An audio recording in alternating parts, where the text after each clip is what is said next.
This is the Powered Up Podcast, show 41. Even if it's a disaster, and I've had disastrous lessons that just don't do anything the way I hope they would, you didn't damage the kids at all. Like, they'll be fine. They'll still think it was cool, or they'll still think it was fun, or they'll laugh about it, or they'll totally forget it, and life goes on. You can't damage kids because a lesson you had good intentions about doesn't go as well as you hoped.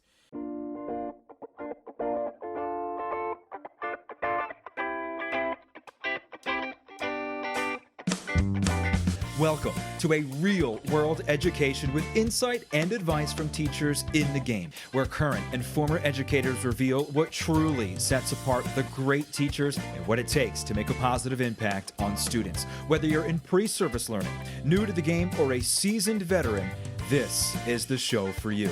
You'll leave feeling inspired to take action because we are powering education by empowering you.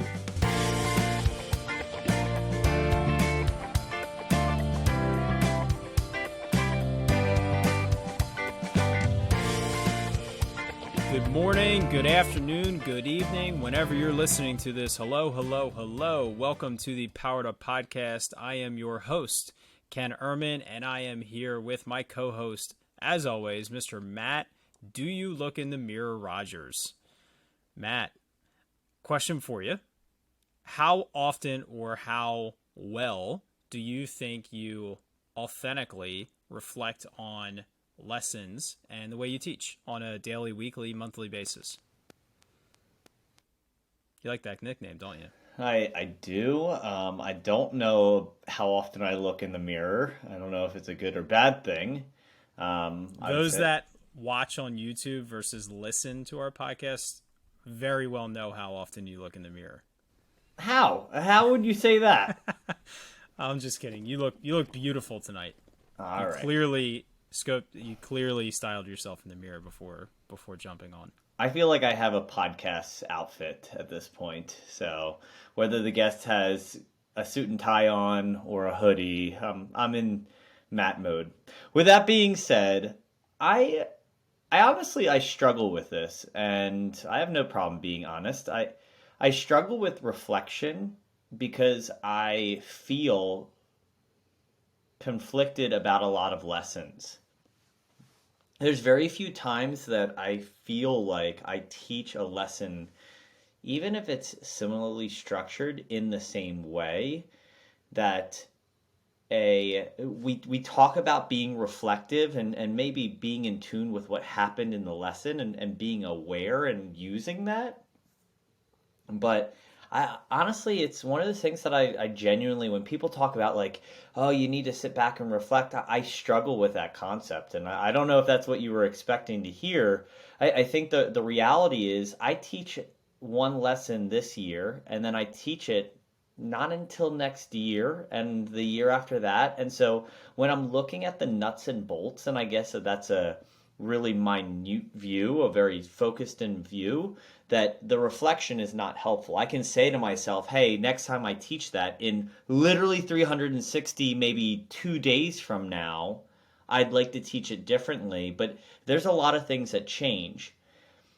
With that being said, I absolutely reflect and say, hey, this behavior management thing worked. Or when I was conversing with a coworker, this is what I reflected and said. I felt like this was what went well. How did it go for you? And have a conversation. I think that's crazy important, and it's super beneficial if you have a coworker that you can bounce ideas off of. It's a really complicated, although like hey, what us educators should say is, oh, I reflect and I journal and I record and I go back and I change the slides immediately afterwards for the next time I teach it. I don't know if I can say that genuinely. What about you? I would agree with that. I think it's one of the hardest practices to put into place for teachers. You alluded to, not teaching it for an entire year. So, comparing a self-contained elementary teacher to a a secondary teacher, even a special teacher, even an elementary teacher that maybe teaches math twice in that day, or, to both homerooms or situations like that. So when you are a self-contained teacher, it's definitely harder. And I think it's one of those things where you have to look at, what are the questions you're asking yourself? So if you, like you said, if you looked at the nuts and bolts, if you evaluated how did this specific lesson with this specific standard go, it's going to be really hard to make improvements because you have to wait a year. But maybe the questions are more about, how was the structure of the lesson? Or if it's your reading centers, how are my reading centers structured? How is it allowing me to reach more students in small group? How is it allowing my students to feel more successful and independent? So I think the questions you ask are the most important part of reflections. And a lot of times they're really hard to ask those questions. You talked about bouncing ideas off with colleagues. I think that's super important. And we're going to kind of get into that tonight when we talk about a lesson that I facilitated with some teachers over the last week. But having another person to bounce those ideas off of is super valuable. So if you're teaching in a similar way, if you're self-contained, but both fifth grade teachers or both second grade teachers are kind of doing it the same way, finding that 2 minutes, that 3 minutes to just kind of talk about it.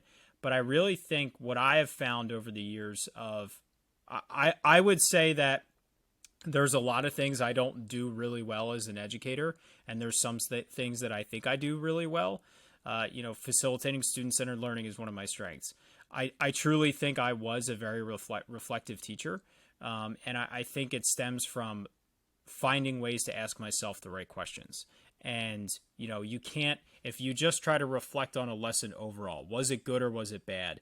That's not going to gain you anything. But if you ask the question of, the learning was great throughout the class, but did I wrap up class well? Did I close down class well? Like, if you ask yourself targeted and specific questions, I think that can allow you to roll those reflections day by day, even if it's a lesson that you won't teach again for an entire year. Does that make sense? It makes total sense, and I have a few things that I just want to kind of jump in. I think, not to run back and kind of cover my bases, but I think you obviously need to, as an educator, gain a pulse of your class and recognize, hey, this went well, this didn't go well, how did things go, and make adjustments in the moment. That's absolutely important. And you know what, if someone asks you how this went, it really, I got a piece of advice that said that it's really important to give feedback that is specific. And that's not only just for kids, but it's also for adults. So your curriculum and instruction director comes in and says, hey, they're doing pretty well with spelling, but they're struggling with writing. That's not helpful feedback. But part of your job as an educator is to be in tune with your learners and their personalities, but also where they really are. And that's a lot of being knowledgeable and reflective and say, you know what, I think I could generalize and say that these kids have mastered these skills, being in tune with their learning. But the one thing that I kind of want to hit you with is you've had different roles than I have. As a classroom teacher, I'm going to go and teach and say, you know what, my math lesson has a launch, learn, landing portion, right? Or an each lessons plan. It all fits in that same structure, and maybe my activating strategy is a little bit different this time, or the way that I'm ticket out the door might be different. And all of those are acceptable. They don't have to be the same, or they could be the same. It doesn't really matter. It's whatever structure works for you. But you've had some unique situations in your teaching career, right? Like, as a fifth grade teacher, and then I'll let you tap into this, and I think this will lead into our further conversation. As a fifth grade teacher, you're in the same shoes as I am. It doesn't matter how well you taught that lesson. If they got enough of it, you're not reteaching it tomorrow. You might bring up a few things that you left out. And I think that's always the fun from my end. I love looking at new curriculum and being like, how am I mentally going to say this? How am I going to make this come to life when I have to instruct it in an engaging way, what have you? The other side of the things is when you were in a STEM position, I believe that you were repeating essentially lessons, not necessarily in the same day like a secondary teacher, but Monday you would teach a lesson, and Tuesday you would teach that lesson, and potentially Wednesday, Thursday, Friday, you would continue to teach that lesson to different groups. And I would imagine that that reflection is so much more critical, but also feels more impactful because your first day is that demo. Hey, I think this should work. Your second day is, hey, I'm going to make an adjustment, and it's probably not just a spelling error on the third slide. My third attempt at it is probably where it's fine tuned. And then if you're like me, that fourth and fifth time, I've taught it really well at this point, and I forgot what I was so focused on to make it really good that honestly, you just went into like that cycle and maybe you didn't emphasize as well. So I think that there's a benefit to that side of things of having the repeated practice in short amount of time, but I almost feel like it could be detrimental to be that fifth group that you see on a certain topic. Can you kind of speak to that dynamic? Yeah, I 100% agree with you. When I started teaching fifth grade, I was teaching math to the entire grade level. So I was seeing 3 classes a day. So it was a little bit more of the secondary feel. Then I transitioned into being self-contained. So I was a, traditional elementary teacher. And then, like you said, when I moved into STEM, there was 3 classes per grade level. So I was in theory teaching the same lesson 3 times in a week. So I would typically see each grade level in a day. So the lesson was repeating, the next day or, depending on how the schedule worked out. So I think it when you are teaching a lesson multiple times, whether it's in a single day or over the course of a week, I definitely think you have the advantage of that very critical reflection, like you said, to try to tweak, modify, and perfect it for the next time and maybe even the next time after that. But I think this is what you were getting at, with that last time or that third or fourth time that you're running it, you almost forget what you have said and what you haven't said. And it's very easy to rush through the directions because you feel like you've done it so many times that you have it memorized and you almost feel like they should kind of know it because you've said it so many times when they're hearing it for the first time. And you kind of really have to, that was something that I found that I had to, in the moment, have something to make sure that I wasn't doing that, because when the third time came around, I felt like I was going too fast. And then I kind of had to recover mid-lesson because I wasn't super clear on the expectations, the directions, whatever the case is. And, and then on the flip side, as a self-contained teacher, you have that flexibility piece where you can just magically extend math for 20 minutes because you feel like it, or you can hit pause and you can return to it the next day. You can establish routines in the way you run all of your content subjects to be very similar. So kids are picking up routines way faster in a self-contained class than in a situation where they're rotating and only seeing you once a day for a short period or even once a week, as like an encore teacher. So I think every piece has their advantages and disadvantages. And I think it's important to understand how that kind of plays out and how you're using that to establish routines, to reflect on your practice.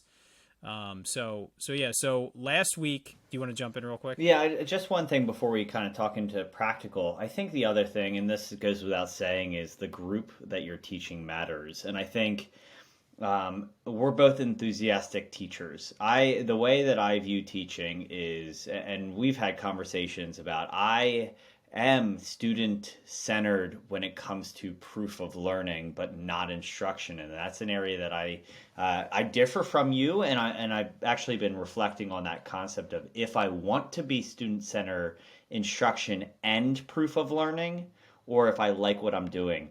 Because I am exhausted at the end. It is a true all-out performance every time and it leads to kids' engagement and deep learning, and it's what I love doing. I struggle to hand over the keys, and I'm a control freak in my own way that I think a lot of us are. So how I do things can be different than how you. And I think that's an interesting thing that I've learned through this podcast. But one of the points that I would say is like the idea of repeating loses that enthusiasm a little bit. The first time you're teaching it, you're all jacked up about, hey, I have this idea that I have in the back of my head. Does it translate to in person? And the second time you're like, oh my gosh, that was a train wreck. I need to make adjustments. Or these kind of like, it went pretty well, but I want to steer the direction. But the unfortunate difference is, and I might get in trouble by saying this, but your group totally dictates what's going on. We all have had super well behaved groups. We've had less well behaved groups. We've had groups that are high. We've had low. We've hit the jackpot in it being high and super engaged and all these things. And we've had low and disinterested. I don't know about you. I struggle with groups that are snoozers. They just like, no matter what you do, they're just going to let you do your thing and they're just going to kind of push the pencil on the paper. That is probably the hardest group.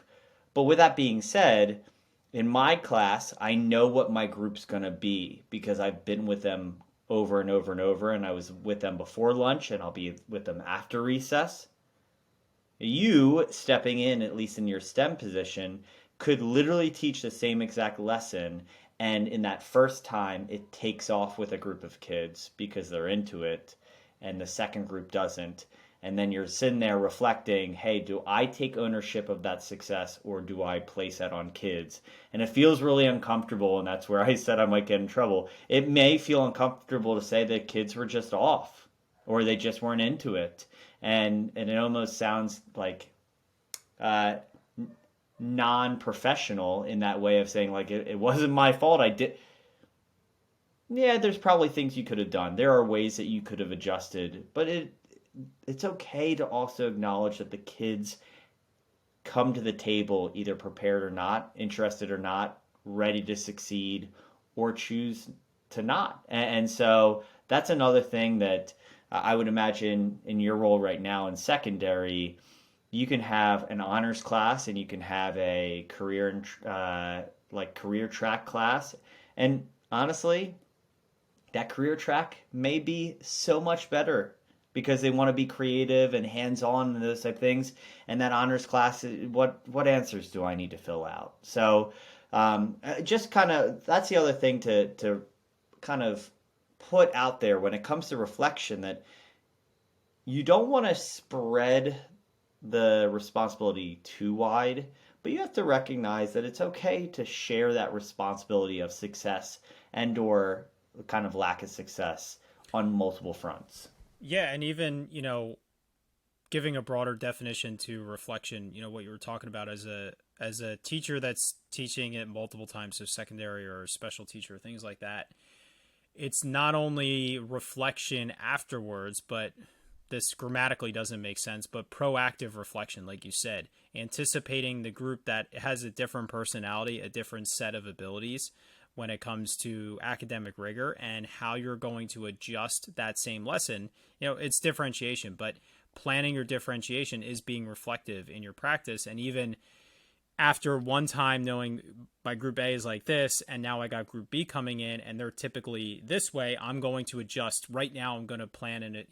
All of those little things are being reflective. And I think what is most important about being reflective as a teacher is just taking the time to think about those questions. How did it go? How can I adjust this? And being willing to make those changes based on your students, based on the feedback you're getting, based on what you're seeing, and not just kind of rolling out with the same thing no matter what. I think that's one of the most important pieces of reflection. So what Matt and I are going to jump into tonight, our guest had to cancel on us at the last second due to some personal circumstances.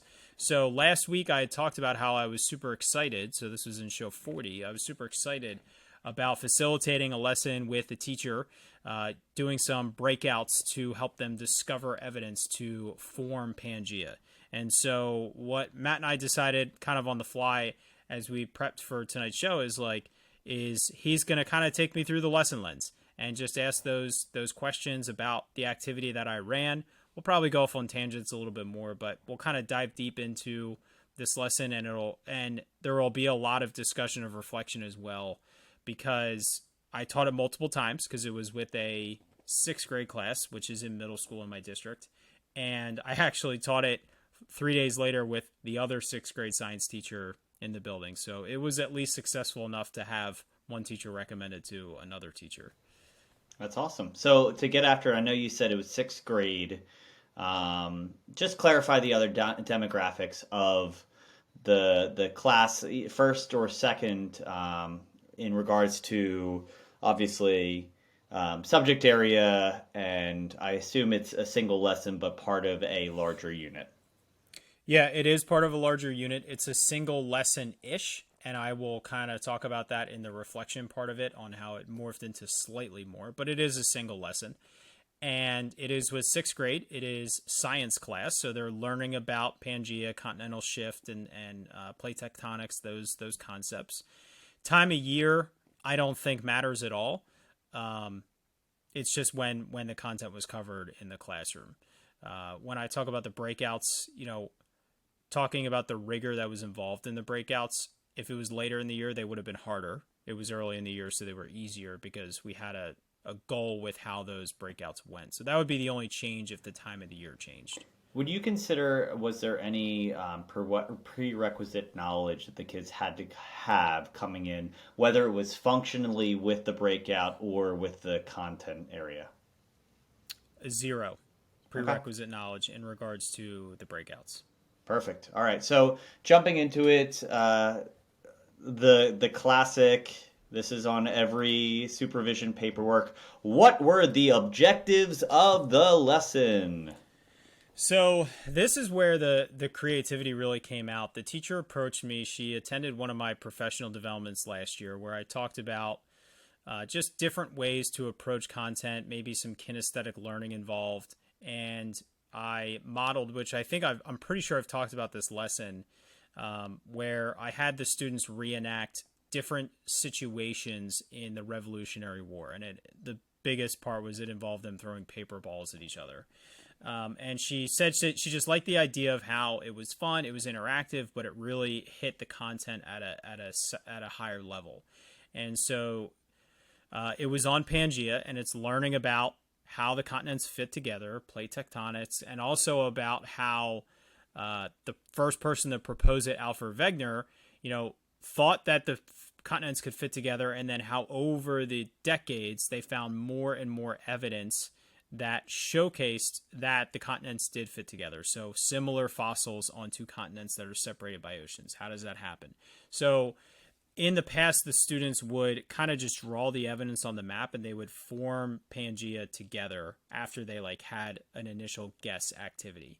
And so the objectives were to keep that same topic, but have the students discover the information through breakouts. So little digital breakouts that I'll explain in more in depth with the next question. And the overall goal too was that every group did not find all of the information. We wanted the students, some groups, to get 4 out of 4 pieces of evidence, and others maybe only to get 2 or maybe to get 3. We wanted a difference in the outcomes because we also wanted the students to learn that the more evidence you have in science, the closer you are to what is, thought to be correct or true. Or so just that idea of more evidence is going to not only get a closer result, but also similar results. So we should be able to see that, these two groups that had the same 2 pieces of evidence, look at how similar their map is in some areas that they had evidence for. So all of those kind of components were built into the learning objectives of the lesson. And so I would imagine when looking at this from the lens of the classroom instructor, that this is what curricular component besides just earth science is this hitting? What are they responsible for that Pangea? Because we could see Pangea being an ELA class a little bit loosely. We could see it being a part of history and social studies. What attributes were kind of the emphasis that made it a science-specific lesson? So continental Obviously, drift, tectonic plate plates. tectonics, that's all in their sixth grade science curriculum. And overall, the idea of evidence and putting data together, those are strands that span really all science classes. So it was a way to target the specific content of that specific unit, but then also bring in those ideas of collecting evidence and kind of comparing data and those types of things. So moving on to the next question that everyone should be prepared for has to do with the students and what that experience is like. I also want to challenge you to kind of step back and just say, when I hear breakout, I think about an escape room that maybe I've gone and experienced. There are attributes of that, but that sounds intimidating. So, from the student side of things, how do you decrease anxiety? How is that structured, just logistically wise, paired with what they're actively doing? Sure. So I'll give the broad picture of what the lesson looked like, and then I'll do my best to explain what the breakouts looked like individually. Does that make sense? Totally. Okay. So the lesson started with the students. They were in their groups, about 3 or 4 per table, and they had cutouts of our present day continents, including Greenland, India. So the 7 continents in Greenland and India. Those are the only ones. And they talked about how Wegener thought like that they seemed like they would fit together like a puzzle. So the first part was they just put them based on looks. They put everything together. We took a picture of it to identify this was there before. We took a picture of every group. Then I explained that there was 4 major pieces of evidence that were available for them to discover. They were sectioned off in the room, identified by color, just sitting on a construction piece of paper. In Canvas, which is our LMS that we use, I had 4 pages that had these breakouts embedded, and I really just used Google Forms. So and I'm gonna post all of this on the show notes page. So I'll explain how to get to that at the end of the lesson, at the end of the podcast. So essentially, you can use response validations on Google Forms, and what that means is they have to type in Ken Ehrman with the exact capitalization that I want, spacing, and the exact spelling. And when you require that question, the person cannot submit the form until they have spelled exactly Ken Ehrman. Or, you can do numbers. So I did what was supposed to be a 3-digit lock. So they had to type in 762. Until you get 762, that question can't be submitted. When the students, go ahead. So the one thing that I'll just, if you're trying to envision this, you've definitely interacted with this. It's also called data validation, but a lot of times when a form wants you, for instance, your birthday, to enter it a certain way, that it's 2-day month, 2-day day, and then 4-digit year. That's something that's what Ken's talking about. It's the same exact concept. Good analogy. So if you type in, today is not 092821, and they want 4 digits for the year, it won't accept it. Exactly. Like, that's the idea. That's the idea behind it. So you can kind of tweak it to force kids to find the answers you want. So when they completed that form, and they were all 2 questions, except the first one was 1 question, they would just get a screen that said, "Congratulations, you have discovered evidence of rock ages. Flag the teacher down." And they would literally yell, "Mr. Ehrman," or "Mrs. the other teacher, we got it. We got a piece of evidence." And we say, and I colored the form to match the papers. So I saw brown, and I said, "Okay, go to the brown piece of paper over there, grab the baggie, and bring it back to your table." So this was one of the things after the first group that we realized we had to do a better job was the kids got so focused on the breakouts that they forgot that the evidence that they were actually getting was what actually mattered, not just doing the puzzles. And so we really had to get the groups to then look at the evidence. And so it was just more cutouts with colors that kind of showed how they fit together.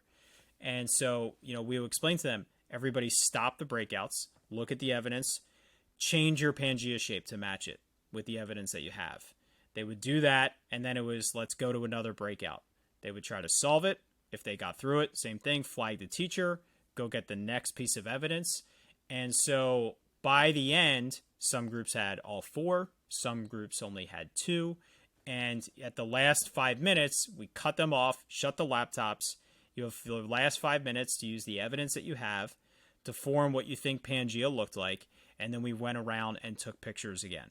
And so now we had a before, we had an after, and then we could also compare, the before to the after, but all the afters as well. And so that was the lesson in a nutshell. And so did I explain the Google Forms? So I think that's pretty much it. The kids were super active. They did much better than I anticipated. There was very little frustration. They really worked together well. It was a group that I actually knew a couple of the kids because I had them in STEM, but the class dynamics worked overall. Timing was pretty good. One of the biggest things was I going to make these way too easy and everybody was going to get all four? Was I going to make them way too hard and nobody would get any? I will say that I think it went pretty well because I've done this before with kids. They were sixth graders. I was pretty comfortable with what a sixth grader knows because I taught fifth grade for so long. So I had some of those advantages that definitely helped me versus if I did this with seniors, that would have been more challenging for me. But it's one of those things that the more you do activities like this, you'll hit that on the head a little bit more well as I did, if that makes sense. Absolutely. And I think, so a few things that you said, and then we can move on to the next part. So the first thing is you mentioned that the kids were more focused on the experience of the breakout beyond the content. And one of the things that pops in my head is when you're trying something new, or honestly, maybe they've done breakouts before. Breakouts are not a new thing. I know a lot of us have heard about Breakout EDU that had a physical box that had very set locks. And to me, I always struggled with that because I never could figure out how to make a clue in science or ELA match a 3-digit code. It just didn't compute to me as seamlessly as I wanted it to. So the alternative was using Google Forms, embedding it into an LMS or into a Google site, whatever the case may be, so that they cannot go forward, and creates a little inception activity where they just got to go through. I want to jump in real quick for 1 second. Yeah. One thing I want to highlight is the goal of this was not to have the students do breakouts. The goal was, and this is where I think fun creative lessons hit another level. And the more you do activities like this, the more you see these opportunities. We implemented these breakouts because we wanted to add to the lesson the idea of how more evidence had an impact on your ability to draw conclusions. That wasn't in the lesson before. So not only did we add excitement and engagement, but we actually added more opportunities for student learning. And I think that is it. When you can pair both of those together, you're really creating great learning experiences for your kids because you're increasing that engagement, which we always want to do, and you're adding those additional learning components. Absolutely. So some of the other things is it's okay if kids get super excited about the pure tool. Like Ken and I have done a ton of 3D printing in the years. There's definitely time that you just let the kids make nonsense projects to get it out of their system so that when it does matter, and having what is known as the sandbox kind of time frame where you can make whatever you want and then you just erase it, and then, hey, you got that out of your system. It's kind of like standing up, doing 10 jumping jacks. Now let's get down to business. So I think that's totally acceptable and reasonable. Another thing that I hear from you is you're using Breakout as, again, a tool, but not the instructional method. And I think that we lose that perspective too often, that this thing that I'm bringing in is going to instruct my kids.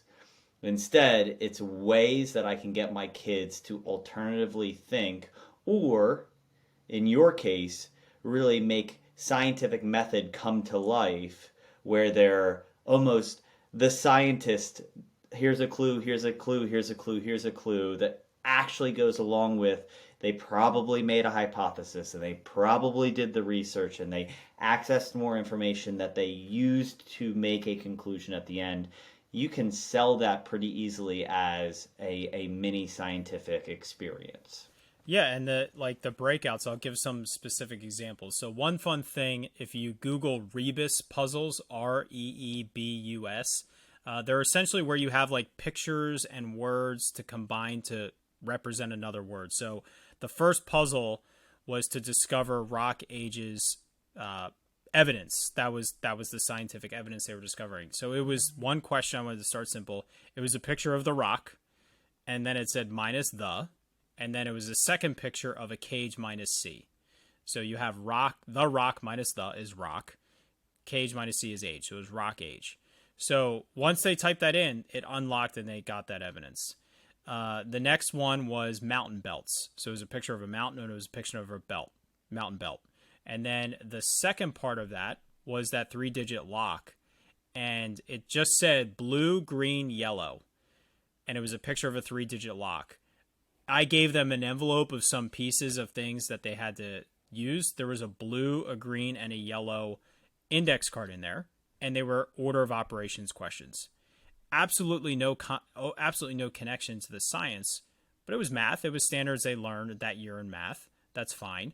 But the breakout was also, like you said, it was representing them being, in quotes, scientists and discovering information. And that, so you were like kind of like playing up the theme of them being scientists, and they were out trying to find this information and discover this evidence, even if it didn't correlate to exactly what the evidence was. Does that make sense? Absolutely. And I want to, before we ask the next question, you might say to yourself, these are obvious things. The reason Ken and I thought that this was worth talking about is because there's a lot of thought that takes a fun activity to the next level of a good instructional opportunity. So Ken, you thinking about, hey, you know what, I want something that my kids are going to be engaged in and I could just throw a Rebus puzzle at them.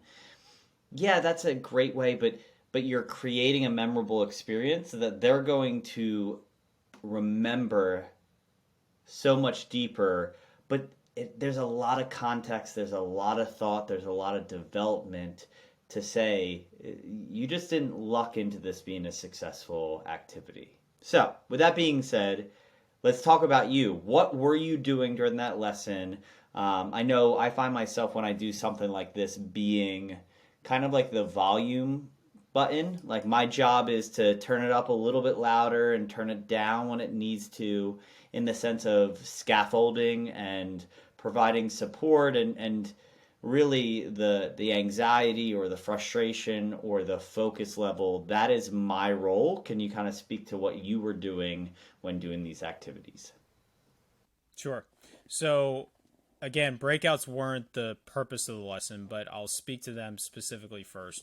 When you're doing a breakout with a small group, with your whole class, multiple groups in this case, you have to make the decision beforehand. Is it necessary for them to complete the breakout? That's the whole goal, is to, the name comes from, like you said, Matt, the escape rooms, to break out of the room. You have to decide, do they need to or not, or is it okay if they fail? In this case, it was purposely constructed that some groups didn't and some groups did. That was the goal, that I tried to make it that perfect difficulty where there was some frustration, there was some success, and there was going to be groups that were more successful.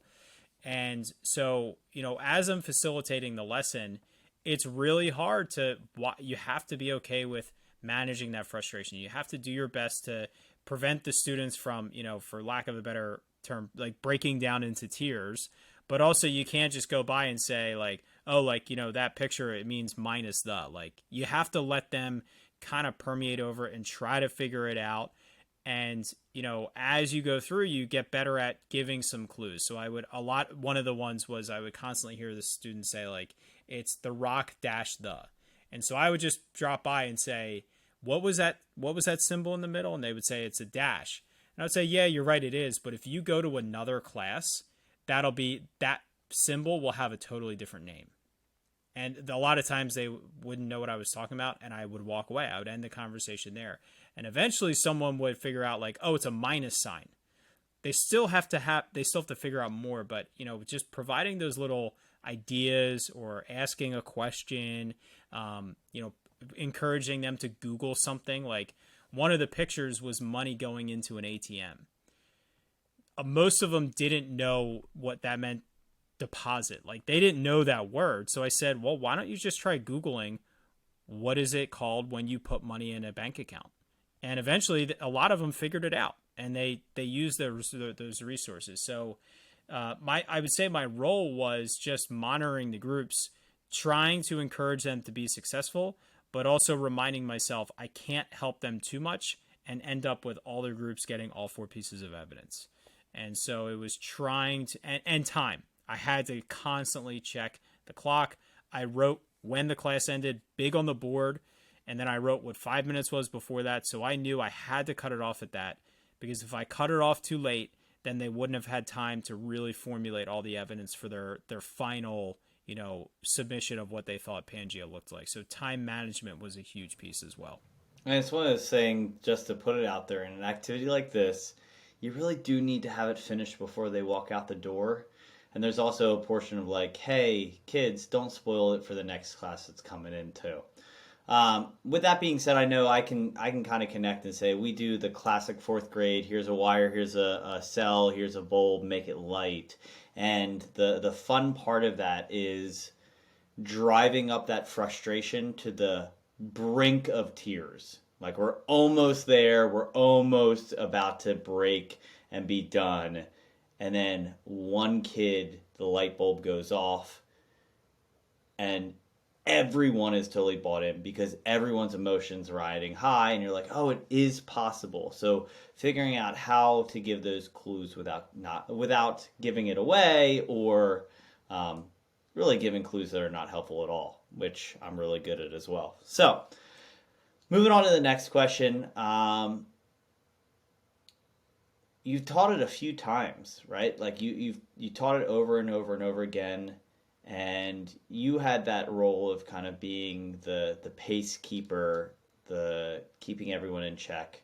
How would you adjust? Would you make it grow further? Would you change anything about the breakouts? What would you do the next time? Or maybe what did you do when you taught it a few days later that you wish that first class you would have done to enhance that experience? Yeah, I was very fortunate to be able to teach it again with another teacher and make some adjustments that we had from the initial, first few classes that I did it in. So one of the things was when we started the lesson, we had them kind of introduce Alfred Wegener. We had them form their original guess just based on the shape, and that ate up about 12 minutes of the lesson. And so I felt that the breakouts became very rushed. And so we stuck with that for the day. But afterwards, the teacher that I worked with first, we talked about how, maybe that is the closure of the day before. That's the closure of the day before's lesson. And I've talked before about how sometimes syncing your closure into your next opening is a better strategy than connecting your opening and your closure in the same lesson. And so that was one major adjustment that I made with the second teacher. She told me she wanted to do it. I said, great, this is what you have to do the day before. And so they had a little bit more time to kind of form that. We didn't have to rush them through that. And then we walked in and we had the breakouts going, 4 minutes in the class versus 13 minutes into class. So that was one big thing. Another thing was making my life insanely easier. I came prepared for taking those pictures, and I had a sticky note for each group, 1, 2, 3, 4, 5, 6.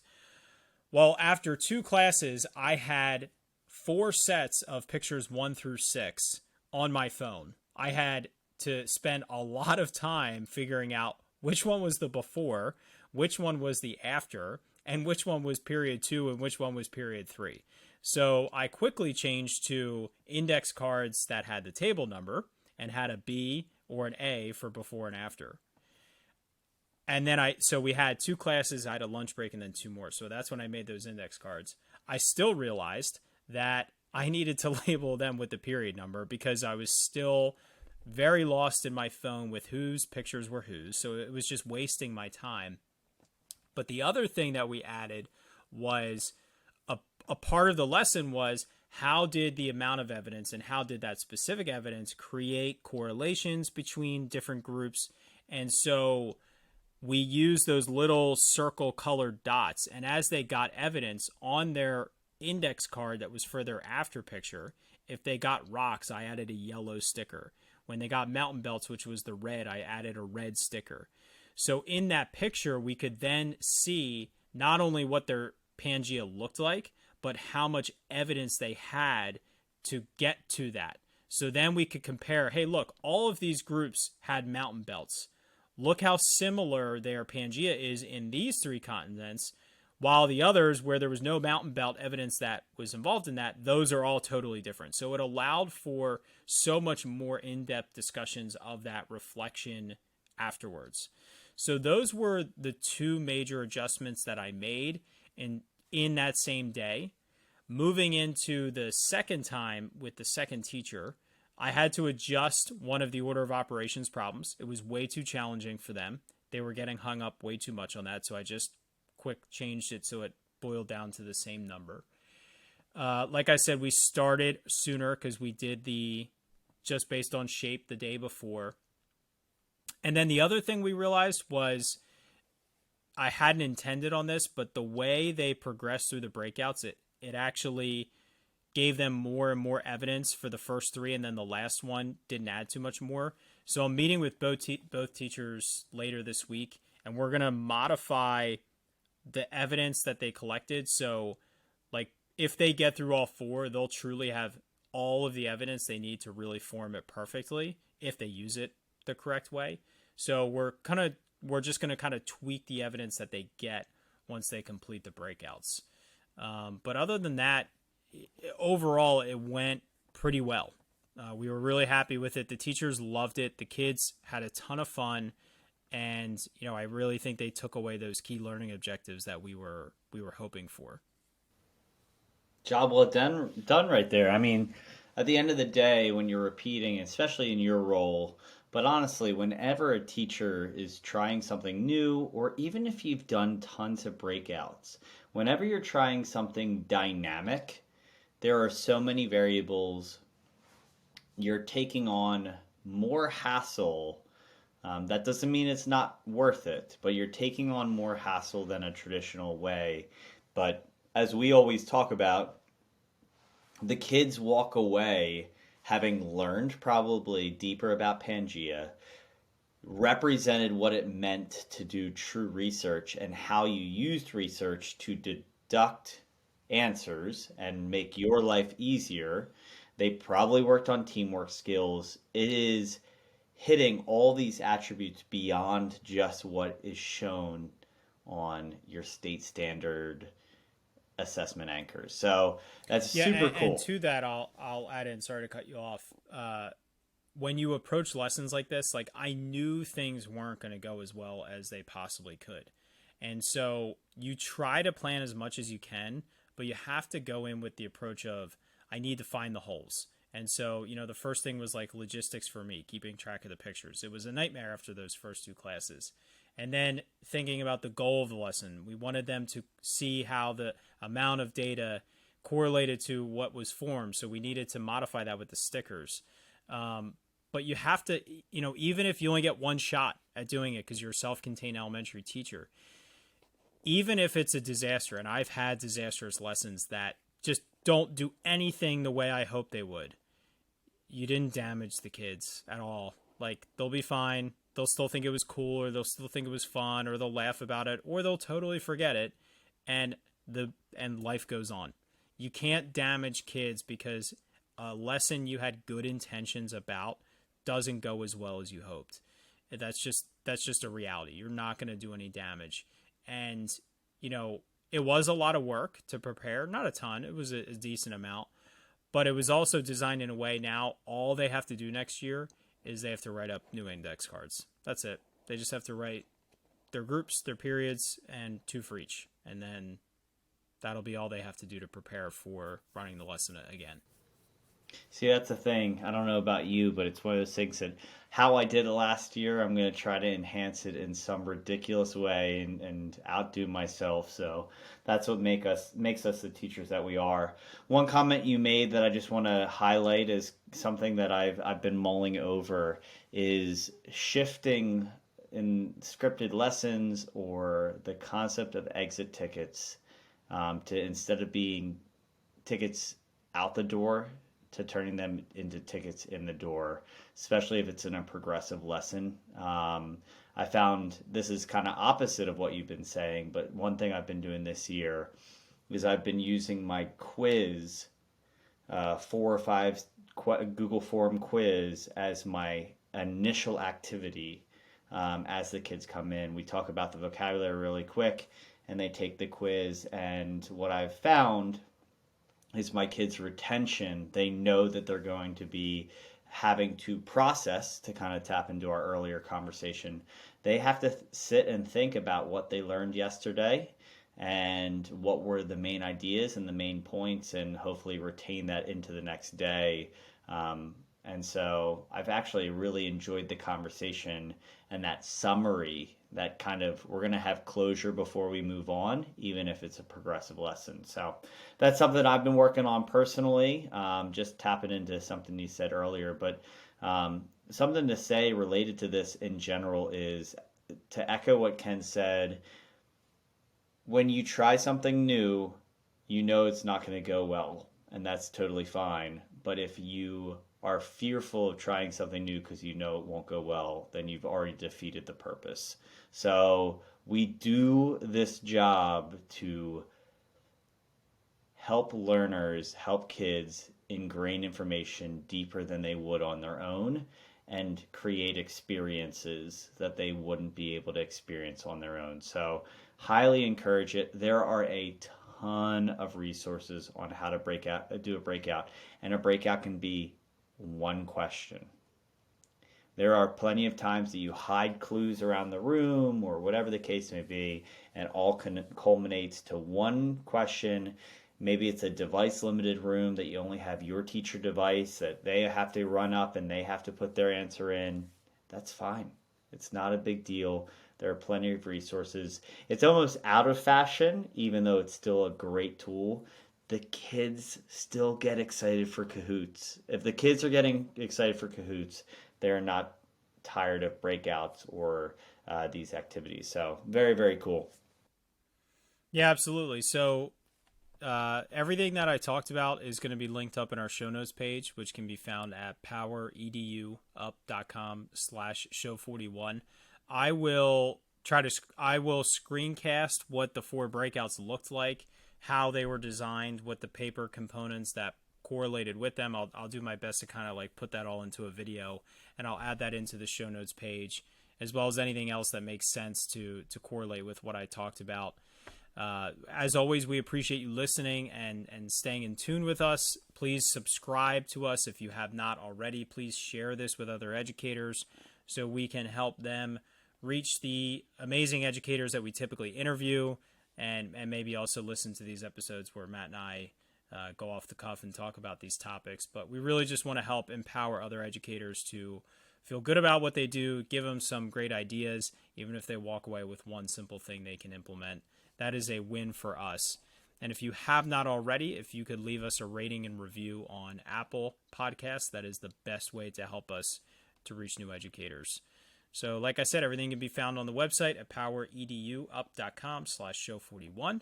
And Matt, unless you have anything else to add about this reflective practice, why don't you shut us down and take us out of here? I'm excited to go look at myself in the mirror, apparently. So as we power down this episode, as always, we hope to leave you feeling powered up. Stay well. Try something new. Could be minimal. When you're listening to it, you're into the rhythm, right? Like we're getting into the thick of it. Between now and the holidays, it's going to be crazy. But unfortunately for us, it's the best learning opportunity. Once it gets into winter and state testing, it gets a little messy. So every day matters right now. So make the most of it. Try something new. be reflective, better than I am on a day-to-day basis. But we hope you're well, healthy, happy, and honestly just crushing it. Your kids care so much about you, and just be excited to bring your best tomorrow. We'll talk to you guys next week.